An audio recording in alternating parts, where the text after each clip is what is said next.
Well, it's sad that yesterday doesn't last, but it doesn't last. It's something that'll be in the memory after the season and maybe beyond. But right now, the one thing we've tried to tell our staff and our players is it's time for 100% for Illinois. As I said to you 100 times here, it sure has been a weird year, not only in the Big Ten but across the country. And you're in the final week, and I always say when you're in the final week or two, you always want to be playing for something. And I mean, not that I'm thinking we're playing for a Big Ten championship, because I'm not, but mathematically, I mean, there's still so many teams still involved with the chance to win a Big Ten championship. There's a lot of teams still alive, and you probably got, I don't know how many teams, I guess if Clemson and Pittsburgh are under consideration, there's a lot of teams still playing for NCAA berths. So nothing gets any easier. But for us, we just got to keep working on being successful, keep working on grinding. We're starting to play longer stretches of good basketball. I think definitely our young kids are starting to play better. We're getting contributions from a lot more players. The McQuaid situation yesterday, everybody said, "Could you see that coming?" And I said, "Yeah, I really could." I mean, he's been practicing better. Worked so hard at his game, and he spent so much time that you knew sooner or later. As far as Illinois, this whole thing is about where you play people, how they start out, who had games on the road. If you look at Minnesota's schedule, I think 5 of their first 6 were on the road or something ridiculous. I'm not sure where Illinois was, but no big surprise. I thought Illinois, I thought Michigan, I thought Minnesota, have 3-4 seniors that are starting, and a lot of people back. And Illinois is a team that I thought would be one of the top 4 or 5 teams at the start, and now they're ending up playing that kind of basketball at the end. They just swept Northwestern. But maybe the best part is they've held 5 of their last 6 opponents under 40%. This is a team with, some very, very good players. Their experience with those 3 seniors, they've had some ups and downs. I think some of it was the schedule early. But you're talking a 6th-year senior point guard that played really well last night. You're talking Hill, who's been one of the better players in our league almost since he came in. Maverick Morgan is now playing some of his best basketball. As I said, Abrams got 6 years under his belt. A couple of other guys. There's a lot of redshirt sophomores, a redshirt senior, a double redshirt senior in Abrams, and with Malcolm Hill scoring over 1,700 points, I think he's proven out over his career. So concerned, yes. I'm more concerned with how we're playing, and we got to keep getting better. There's definite things that, looking at the film, we did better. There were some things that we didn't do as well. We're still struggling on some of those ball screens. Illinois runs a lot of ball screens. We did get a better defensive performance out of a couple guys. And, Cash is getting a little better there. Langford's getting a little better. Nick's still got to get up on those things. But that's what we're working on. And today is going to have to be a big practice, because I think right now everybody's probably acting like we've accomplished this, and this.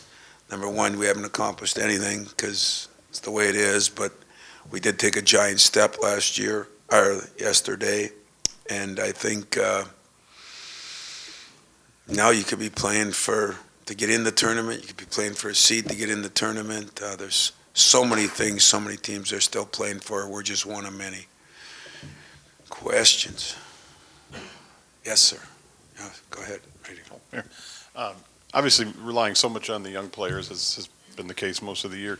You talk about how to kind of put yesterday behind you and be able to go into a place like Illinois and not let that linger, I suppose. I mean, how tough is it when you are relying on young guys where it's still kind of been up in the air earlier how they respond? Well, we haven't, like most Big Ten teams, we haven't played great on the road, and I think today's practice is going to be important for that. It's not going to be a day after a game practice. It's going to be a hell-bent for election practice. we're going to have to get after it and really kind of make them understand that, okay, we've had a big win, but, maybe not in your era here, but this is more the norm here than the exception. And we got to make sure they understand the difference. But I do think they're growing up, too. I don't think they're freshmen anymore, but that's why I'm almost anxious to see how do we address practice as players, and how do we go on the road in a hostile environment on senior night. It'll be nuts. They feel like they're playing for a lot now, and they've got 3 or 4 seniors that have been there 4, 5, and 6 years. So it'll be a real measuring stick for us, I think. Tom, looking back to about a month ago, entering the first Michigan game, you were coming off a 3-game losing streak then. If someone were to tell you at that time that you would be not only in position for a double bye in the Big Ten tournament, but a chance to win a share of the Big Ten title, what would you think of that? You're nuts. It wasn't, as I said, this whole season has been such a different season than I've been used to. But I think it shows you some resiliency. I think it shows you some growth. I don't know what we've won now, 4 out of 5 out of 7, 4 out of 6. What have we? Something like that. But we're playing better. We have our letdowns, and some of the letdowns are some teams played better than we did. I heard Mark Few do an interview this morning, and they said, "Well, didn't you play good to lose to BYU?" He says, "Well, in all honesty, they played really good." Well, that's almost illegal to say, but we've gotten beat by some teams that have played better than us, and because they are better than us at that time. And we've also had some games where we haven't played as well as I think we can play. I thought yesterday we played more consistent in a dogfight, in a physical game. As somebody mentioned, we played and expanded that lead with 2 of our leading scorers out of the game in Bridges and Ward. So we are getting more productivity out of more people, and it's been fun to watch them grow, and I want to see what we can get it to. But I would have not expected that, to be honest about it, and yet I'm thrilled that we're in this position. Tom, in terms of going on the road and seeing what you get, in the schedule, in some ways, good timing is a test for them before the tournament. And often what you see on the road is role players' performances don't travel as well. Is that what you're hoping to see from Langford, McQuaid, those guys? Well, I think role players don't travel as well, but young players don't always travel as well. So we got both. But I don't know where the schedule is. The schedule is so bizarre. There seems to be a lot of teams ending 2 games on the road, or some with 2 games at home. I'd much rather 2 games at home. But at the same time, maybe it is a good measuring stick to see where we are and what we have to do and what we can do. And I think that this whole thing has been, I do not think it's right the way the schedule's been for everybody. As I stated, I don't know exactly. I thought Minnesota played 5 out of 6 or 5 out of 7 on the road. So all of a sudden you could start out pretty average and be pretty good. And eventually you're going to get those home games. You're going to get games back where you're playing more home games. I think Purdue started out, had a lot of home games, So for a younger team, it's harder to handle because you either think you're better than you are, or you think you're worse than you are. For a veteran team, they can kind of calm the waters a little bit. But yeah, I'm. You know what? We're going playing maybe one of the hotter teams in our league right now. That's playing good basketball because they're playing better defensively. They've got veterans. A bunch of veterans. This will be a great test for us. Tom, earlier in the year you talked about young guys having to deal with disappointment, dealing with losses, all of those things. Wins sometimes, Yep. yeah. But now you're dealing with wins, pats on the back.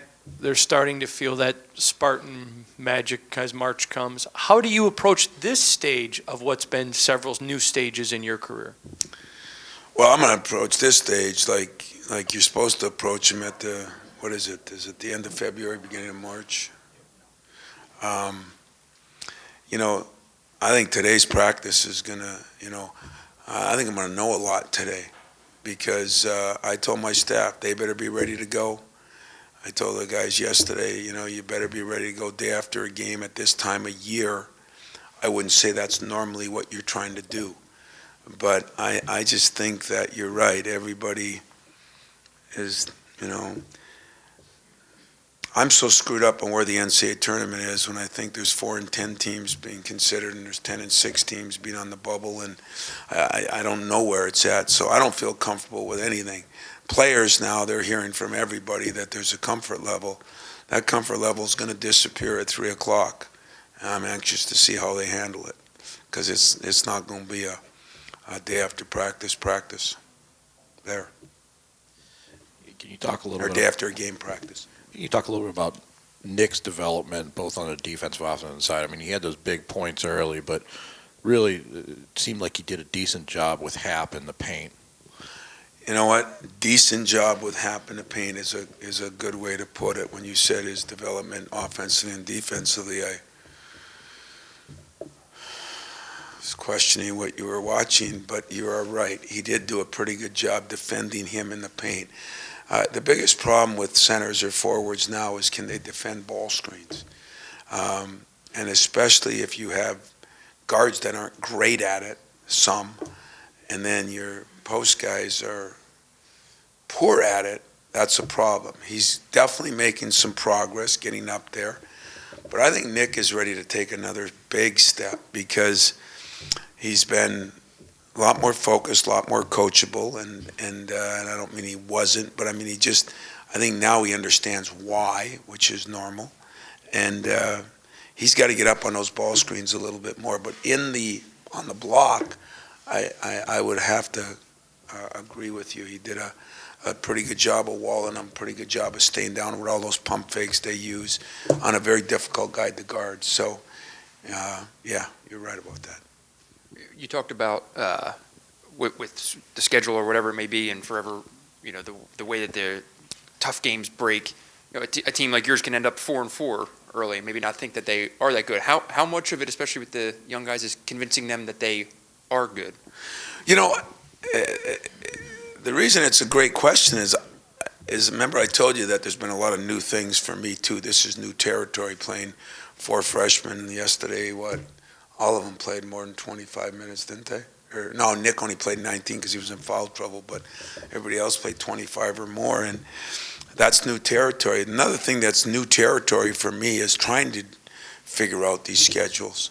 They've gone a little crazier the last couple of years. Yes, the addition of Maryland and Rutgers was part of that, but there's also,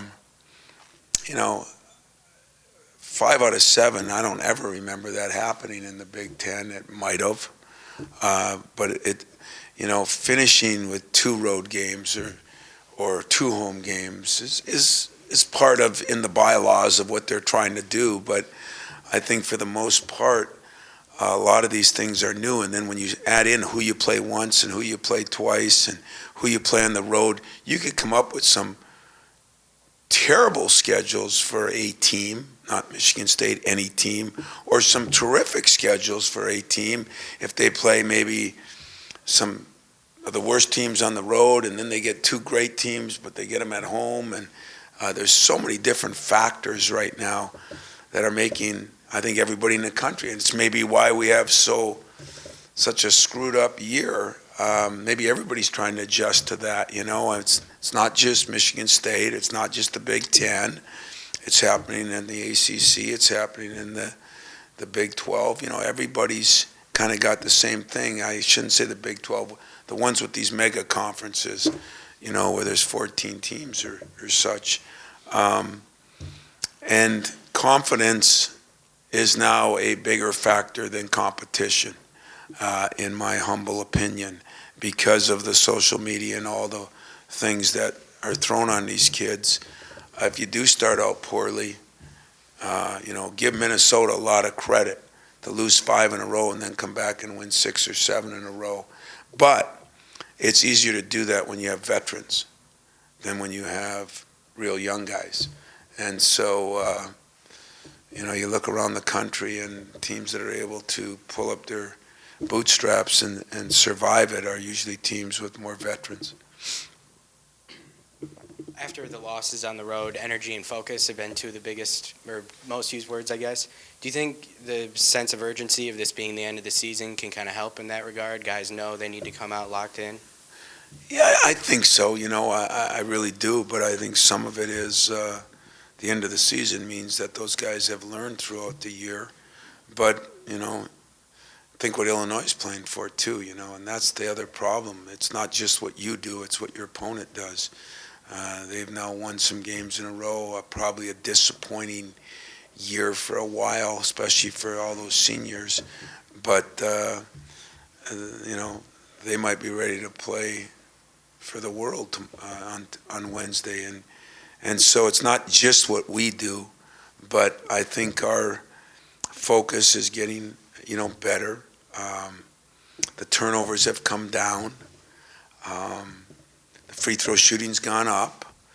There's been some steps. Now, my favorite word in the whole world is, can we be consistent? And we are getting more consistent, but consistent means you're doing it almost on a regular basis. That's what the next couple of games will be for, and see if it can propel us into the Big Ten tournament.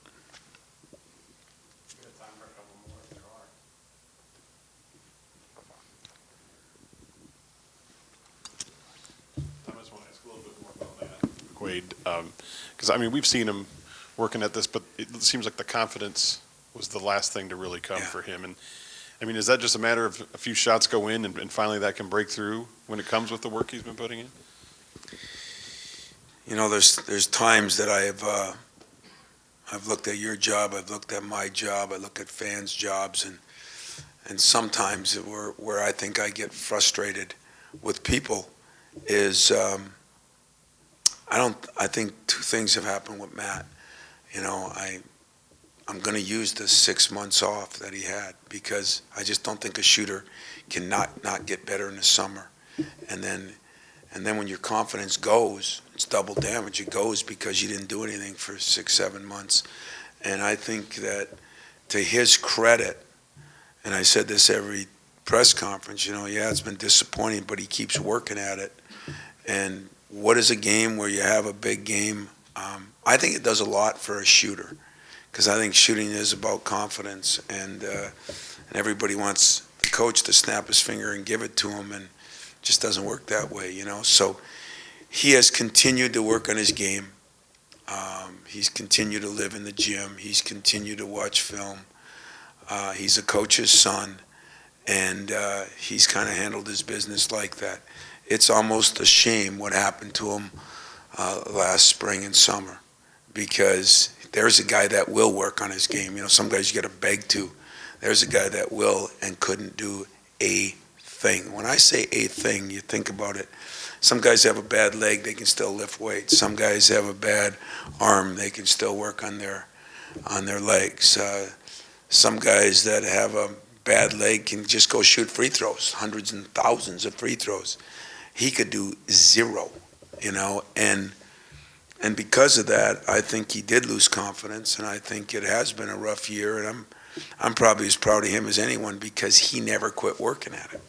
And not to say I told you so, but I'm telling you, you have no clue what it's like. I look at some of these guys in Illinois' team, and who was I talking about that had been injured last year? Abrams, and he struggled early, and now he's starting to play his best basketball. I don't know. You can look to a lot of guys that go through it. It's just more difficult than you or I would think.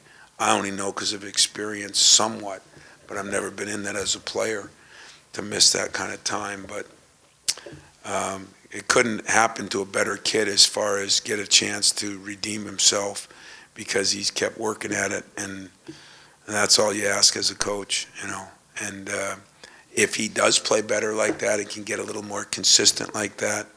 He looked better with the ball, I thought. He was under some pressure. I remember last year, he spent a lot of time as our backup point guard. it changes our team a lot because he brings a couple different dimensions, and he's been one of our better defending guards and one of our better rebounding guards. So as much as I said about the freshmen, remember, I spent a lot of time telling you that Goins and Matt McQuaid are big keys to this team. And Kenny, to me, still isn't as confident in his leg as he should be and could be, and probably that's going to take till the off season and getting to work out and get it stronger and all the things. There's nothing wrong with it, but there is a confidence just like there is with a shooter. So long way to answer a short question, but I think that Matt, it is confidence. It's definitely not that he forgot how to shoot. It's definitely not that he forgot how to work. In the stretch that Illinois is having, they've been holding teams to 50, 55, 60, whatever. Yeah. What are they doing right now so well defensively? Well, they got very good athletes. They play 8-9 deep. They got some size. They got 3 6'10" guys that they can play. In Hill, you got a 6'5" guy that can play. He played power forward. He did he's played different positions. He can handle it like a guard. He can shoot the three.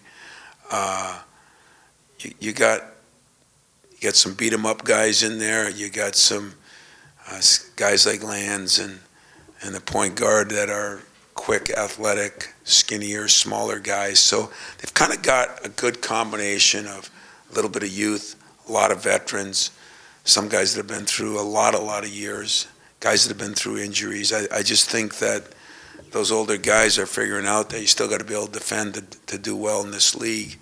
And to hold 5 out of 6 teams under 40%, that's defending as well as anybody in this league right now.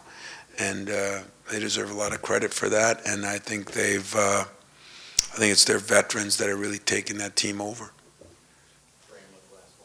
Is the double bye important to you? Like, where does it rank? Is it something you play for? Does it have value later on? Yeah. I don't think I've almost ever played for it, but as I'll continue with the theme of the year, I haven't been in that situation much where I was fighting to get in. Usually we were one of the top 4 teams. So how many times have we been in that? Yeah, so once or twice that we've been, playing to get into that upper 4. I mean, usually we've been there. Probably 2 years ago was the first time in the last, since 07 or something. Yeah. So another new territory for me and them, but I don't look at it as life and death, especially when we could play good and lose 2 games. We could play good and lose a game.